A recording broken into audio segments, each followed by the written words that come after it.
এই ছবিতে আমাদের কাছে পি এর মান বের করতে চেয়েছে। দেখি পি এর মানটা আমরা কি করে খুব সহজেই বের করতে পারি। দেখো এইখানে যে ত্রিভুজটা দেয়া আছে, এই ত্রিভুজের 3টে বাহুই কি আছে, সমান আছে। আমরা জানি যে ত্রিভুজের 3টি বাহু সমান হয় তাকে সমবাহু ত্রিভুজ বলে। এবং এই যে সমবাহু ত্রিভুজ, এই ত্রিভুজের প্রত্যেকটা কোণের মান হয় 60 ডিগ্রি করে। তাহলে দেখো এই কোণটা, এই কোণটা এবং এই কোণটা, প্রত্যেকটা কোণের মান কি হবে, 60 ডিগ্রি করে হয়ে যাবে। আর আমরা কি জানি, কোনো সরলরেখার উপরে যদি কোনো সরলরেখার উপরে সবসময় 180 ডিগ্রি কোণ তৈরি হয়, কোনো সরলরেখার উপরে সবসময় হয় 180 ডিগ্রি কোণ তৈরি করে।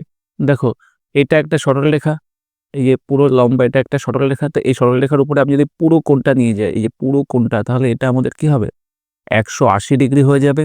তাহলে এই 180 ডিগ্রির মধ্যে এই যে কোণটুকুনি বাদ পড়ে গেল, এই কোণটার মান আছে কত আমাদের, 60 ডিগ্রি।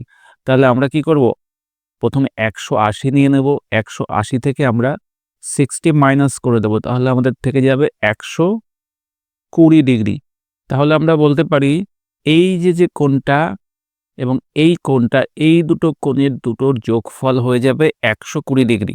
কিন্তু আমরা দেখছি কি এখানে দিয়েছে 2p আর 3p, তাহলে আমরা বলতে পারি 2p প্লাস 3p সমান সমান 120 ডিগ্রি।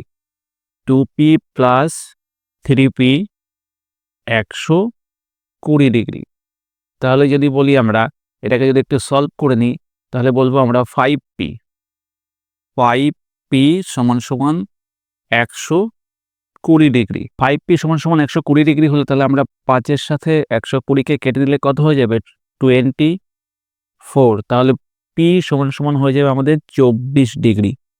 p সমান সমান 24 ডিগ্রি।